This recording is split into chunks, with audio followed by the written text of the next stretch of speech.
আসসালামু আলাইকুম। আমি মোহাম্মদ শাওন হোসেন। দেখছেন শাওনেক্স ক্রিয়েশন থেকে। স্বাগতম লোগো ডিজাইন টিউটোরিয়াল এ। এই স্টেপ বাই স্টেপ গাইডে আমরা শূন্য থেকে একটি প্রফেশনাল লোগো কিভাবে তৈরি করতে হয় সেটাই আজকে ভিডিওতে দেখব। সো আপনাদের কাছে আমার ছোট্ট একটি অনুরোধ, যারা আমার ইউটিউব চ্যানেল অ্যান্ড ফেসবুক পেজটিকে ফলো করেন নাই, তারা এখনই আমার ফেসবুক পেজ এবং ইউটিউব চ্যানেলটিকে সাবস্ক্রাইব করে দিন, যাতে ভিডিও আপলোড করার সাথে সাথে আপনারা নোটিফিকেশন পেয়ে যান। সো আর কথা না বাড়িয়ে ভিডিওটি শুরু করা যাক। Let's start the video. So আমি ইলাস্ট্রেটর সফটওয়্যারটি ওপেন করে নিলাম। ইলাস্ট্রেটর সফটওয়্যারটি ওপেন করার পর আমরা দেখব একটি লোগো কিভাবে ক্রিয়েট করতে হয়। সো লোগো ক্রিয়েট করার জন্য আমি কিন্তু ফাইল থেকে আমি আগেই আমার এটা ক্রিয়েট করা ছিল। আমি এখান থেকে 1000 পিক্সেল বা 1000 পিক্সেলের একটি ফাইল ক্রিয়েট করে নিলাম। তারপর আমি কি করব, এইটার লোগোটা করার জন্য একটি ব্যাকগ্রাউন্ড নেব। সো এখান থেকে আমি রেক্টেঙ্গেল শেপটা নিলাম। রেক্টেঙ্গেল শেপটা নিয়ে আমি এখানে ক্লিক করলাম। দেন আমি এখানে 1000 পিক্সেল 1000 পিক্সেল দিয়ে দেন ওকে করে দিলাম। তারপর কিন্তু আমার এইটা চলে আসছে। এটাকে আমি এখান থেকে হরিজন্টাল অ্যালাইন দেন ভার্টিক্যাল অ্যালাইন করে দিলাম। দেন এটা কিন্তু আমার পুরোটাই আর্টবোর্ডের সাথে অ্যাডজাস্ট হয়ে গেছে। সো এখান থেকে আমি এখানে ব্ল্যাক কালারটা দিয়ে দিলাম। ব্ল্যাক কালার দেওয়ার পর এইটাকে ব্যাকগ্রাউন্ডটাকে আমি লক করে দিব। সো লক করার জন্য আপনি লেয়ার থেকে এখানেও লক করতে পারেন, অথবা কিবোর্ড থেকে কন্ট্রোল টুল প্রেস করলেই আমার এটা কিন্তু লক হয়ে যাবে। তারপর কিন্তু আমি এটা আর সিলেক্ট করতে পারবো না। সো এখন আমি কি করব, এখন আমি লোগো ক্রিয়েট করার জন্য ফার্স্ট অফ অল আমি এখান থেকে একটি ইলিপস টুল নেব। ইলিপস টুল নিয়ে কিবোর্ড থেকে শিফট প্লাস অল্ট্রা ধরে এটা কিন্তু এইভাবে নিব, কারণ এটা যদি আমি শিফট অল্ট্রা না ধরি তাহলে আমার এটা কিন্তু এইভাবে আঁকা বাঁকা হয়ে যাবে।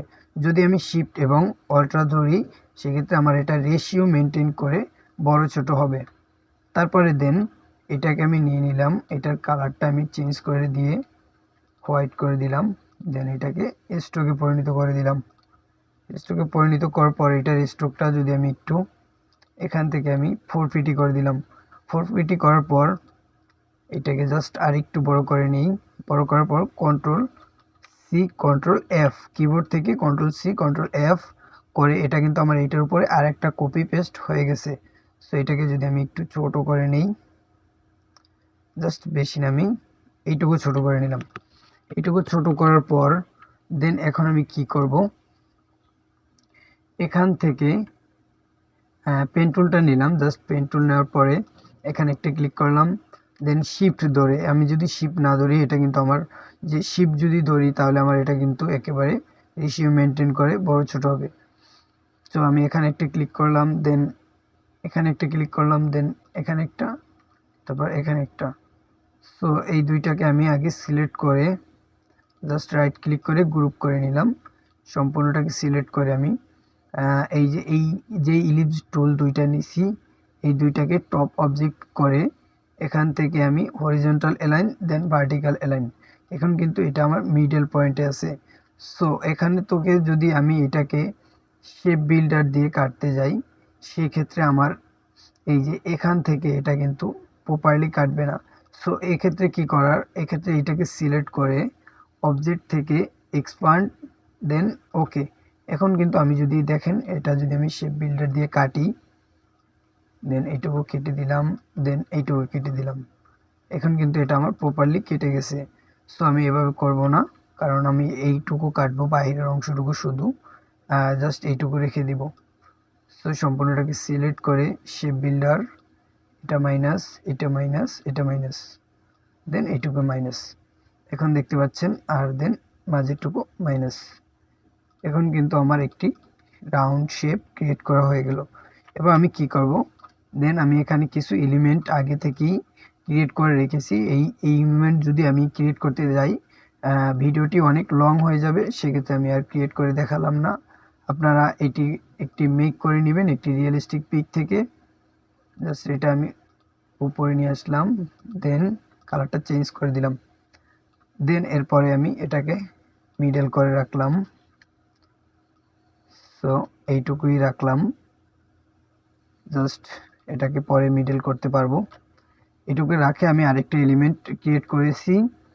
সো আপনাদেরকে তো বলেছি যে এগুলো যদি আমি ক্রিয়েট করতে যাই তাহলে আমার ভিডিওটি অনেক লং হয়ে যাবে। তারপর আমি এটাকে এখানে রেখে দিলাম। সো এইবার কি করব, এবার আমার একটি টেক্সট বসানো লাগবে। সো আমি টেক্সট বসানোর জন্য এখান থেকে আমি কি করতে পারি, এখানে যেমন এক্সাম্পল দিলাম এমডি, না সবগুলো আমি ক্যাপিটাল লেটার লিখব।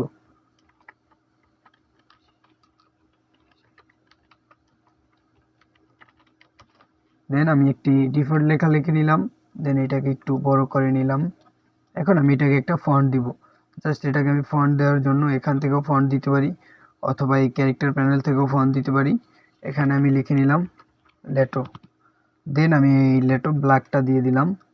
ব্ল্যাকটা দিয়ে এটাকে এই যে এইটুকু আমি রাখলাম। দেন তারপরে এটাকে যদি আমি এইভাবে করতে চাই, আমরা কিন্তু অনেক সময় দেখা যাচ্ছে যে এটাকে এইভাবে না করে আমরা কিন্তু টাইপ টুল থেকে টাইপ অনে পার্ট টুলটা নিয়ে কি করি, এটার উপর ক্লিক করে জাস্ট এটা আমার স্ট্রোক না দেখে ফিল দেখে এটার উপর নিচ্ছে না। যাই হোক, আমরা টাইপ অনের পার্ট টুল এই টুলটি দিয়ে কিন্তু আমরা কাজ করি। দেন আমরা এভাবে না করে এই লেখাটাকে সিলেক্ট করে অবজেক্ট থেকে দেন ইনভলভ ডেস্কটপ এটাতে ক্লিক করব। দেন মেক উইথ অর্ব এটাতে ক্লিক করার পর আমাদের সামনে কিন্তু এইরকম একটি প্যানেল শো হবে। এখান থেকে আপনি চাইলে এটার পরিমাণটা আপনি আপনার মতো কাস্টমাইজ করে নিতে পারেন। দেন আমি জাস্ট এইটুকু রাখলাম, তারপর ওকে করে দিলাম। তারপর এইটাকে আমি সো মিডিলে আনলাম। মিডিলে আনার পর দেখতে পাচ্ছেন এটা কিন্তু আমার প্রপারলি মিলে নাই, কেমন যেন এই সেটে অনেকটা কম, আবার এই সেটে অনেকটা বেশি। সো এর জন্য কী কর, আবারও চলে যাব অবজেক্ট, দেন ইনভলভ ডিস্ট্রক, দেন মেক অর্ব। এটাকে জাস্ট আমি আর একটু হালকা বাড়িয়ে নিব, বাড়িয়ে নিয়ে দেন ওকে করে দিব। দেন এইবার আমার প্রপারলি মিলছে। একটু জাস্ট যদি ছোট করে দিই,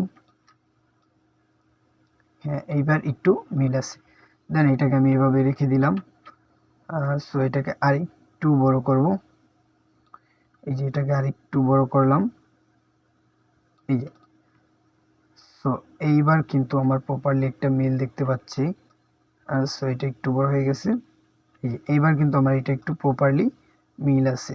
সো আমি এটাকে আর একটু ছোট করে দিলাম, ছোট করে আর একটু উপরে দিলাম। সো এই লেখাটারই ডিফল্ট লেখা। আমি যদি আরেকটা লেখা লিখি, দেন এখানে যদি আমি লিখি, এখান থেকে টাইপ টুল নিয়ে আবার যদি আমি লিখি একটু, এটার ফন্টের কালারটা হোয়াইট দিলাম। হোয়াইট দিয়ে আমি যদি আবারও লিখি এস,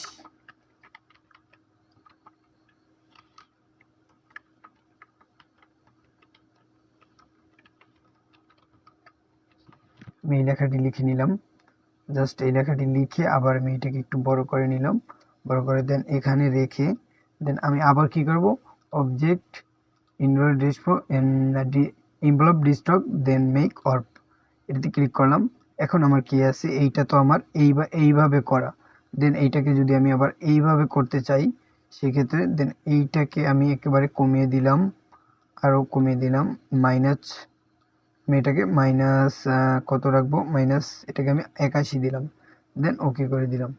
কিন্তু দেখতে পাচ্ছেন এটা কিন্তু আমার প্রপারলি হয় নাই, অনেকটা গ্যাপ আছে। সো এটাকে একটু ছোট করে দিই, ছোট করে দেন আমি আবার চলে যাব অবজেক্ট, তারপর হচ্ছে গিয়ে ইনভলভ ডিস্ট্রোক, then reset with orb, reset করতে বলছে, আমি রিসেট করব। এখান থেকে একটু জাস্ট কমিয়ে দেবো, দেন ওকে। সো এইবারও কিন্তু আমার প্রপারলি এই জায়গাটুকু আসে নেই। এই জায়গাটুকু কিন্তু আমার প্রপারলি আসার করার জন্য আমাদের আর ওখান থেকে দরকার নেই। জাস্ট আমরা এই জায়গাটাকে সিলেক্ট করে একটু অ্যাডজাস্টমেন্ট করে নিব। দেন তারপর একটু শিফট হলটা রেশিও মেনটেন করে একটু বড় করে নিব। সো এইবার কিন্তু আমার প্রপারলি একটা মিল রয়েছে। দেন দেখতে পাচ্ছেন আমাদের লোগোর কাজটা কিন্তু প্রায় কমপ্লিট হয়ে গেছে। অনেকটা এখন প্রফেশনালি লুক দিতেছে। দেন আমি এই অবজেক্টটাকে, এটা আমি আগে থেকে ক্রিয়েট করে রাখছি এই দুইটা, যাতে আমাদের ভিডিওটা লং না হয়, সেক্ষেত্রে আমি এই দুইটা আর মেক করে আপনাদেরকে দেখালাম না। এগুলা ইজিলি আপনারা একটা রিয়েলিস্টিক ইমেজ থেকে অথবা একটা রিয়েল ইমেজ থেকে এইগুলা জেনারেট করতে পারবেন। সরি, আমি রিয়েলিস্টিক বলে ফেলছি, একটি রিয়েল ইমেজ থেকে এইগুলা জেনারেট করতে পারবেন। সো আমি এটাকে একটু মিডিলে বসিয়ে দিলাম, তারপরে এটাকে শিফট অল্ট্রা ধরে আমি একটু এখানে নিয়ে আসলাম। সো দেখতেই পাচ্ছেন কিন্তু অলরেডি আমাদের লোগোর কাজটা কমপ্লিট। এখন আমি যদি এটাকে একটু অ্যাডজাস্ট করে কালার দেই, জাস্ট কালার দিলে অনেকটা প্রফেশনাল লুক দিবে। সবগুলোকে শিফট ধরে সিলেক্ট করে তারপরে এইটাকে সিলেক্ট করে আমি এখান থেকে আইড্রপার টুল নিয়ে কালারটা ক্লিক করলাম। দেন দেখতেই পাচ্ছেন এটা কিন্তু আমার এইগুলা কিন্তু আমি জাস্ট এগুলো আমার কিন্তু ফিল করা আছে। এগুলাকে সিলেক্ট করে আমি যদি দেন আগে এই দুইটা করি, এই দুইটা আমার আগে প্রথমে মনে ছিল না। দেন আমি এটাকে স্ট্রোকটা একটু বাড়িয়ে এইটার লেভেল করে দিলাম। দেন দেখতে পাচ্ছেন এটা কিন্তু এইটার লেভেল হয়ে গেছে। সো এটাকে আমি আরো একটু বাড়িয়ে দিই। সো এখন দেখতে পাচ্ছেন এটা কিন্তু আমার এইটার লেভেল হয়ে গেছে। সো এটাকে আমি আরে অন পিটি বাড়িয়ে দিলাম। দেন এই দুইটাকে সিলেক্ট করে অবজেক্ট থেকে এক্সপান্ড অ্যান্ড দেন ওকে। তারপরে আমি এইটাকে সিলেক্ট করলাম, দেন এইটাকে, তারপর দেন এইটাকে, তারপর এইটাকে আমি আরেকবার এটা হচ্ছে দেন এইগুলো সিলেক্ট করে পাথফাইন্ডার দেন ডিভাইড করে দিলাম। দেন এইগুলো কিন্তু আমার একসাথে মিলে গেছে। সো এখন বাকি আছে এই দুইটাকে সিলেক্ট করলাম, একটু স্ট্রোকটাকে আমি ওয়ান পিটি বাড়িয়ে দিলাম, দেন অবজেক্ট দেন এক্সপান্ড ওকে। তারপর সেম ভাবে আমি এইটাকে আইড্রপার টুল দিয়ে এই কালারটা দিয়ে দিলাম। দেন এই দুইটাকে সিলেক্ট করলাম, দেন শিফট ধরে এই দুইটাকে সিলেক্ট করলাম, দেন এখান থেকে ডিভাইড করে দিলাম। দেখতে পাচ্ছেন এখন কিন্তু আমার লোগোর কাজটা কমপ্লিট। সো আমার লোগোটা কিন্তু হয়ে গেছে। এভাবেই আপনি আপনার মতো কাস্টমাইজ করে একটি প্রফেশনালভাবে একটি লোগো ক্রিয়েট করতে পারেন। সো ভিডিওটি যদি ভালো লাগে অবশ্যই ইউটিউব থেকে যারা দেখতেছেন অবশ্যই চ্যানেলটিকে সাবস্ক্রাইব করবেন, যারা ফেসবুক থেকে দেখতেছেন অবশ্যই পেজটিকে ফলো করে দেবেন। বাই বাই, আল্লাহ হাফিজ।